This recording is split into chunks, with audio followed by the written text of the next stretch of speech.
అక్క ఏం చేస్తున్నావు అక్క? రామకోట రాస్తున్నాను రా.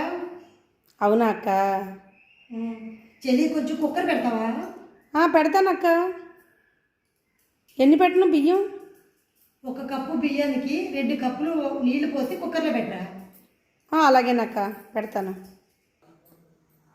అక్క ఏం చెప్పింది? 1 కప్పు బియ్యానికి 2 కప్పులు వాటర్ చెప్పింది కదా.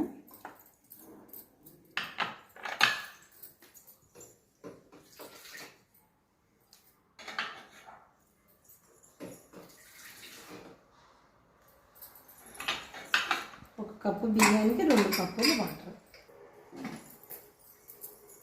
ఏం చేస్తున్నావురా? అక్క బియ్యం పెట్టమన్నాను, పెడుతున్నాను. పెట్టావా? ఓకే. స్టవ్ వెలిగించు. ఇదేంట్రా? నువ్వే అక్క చెప్పి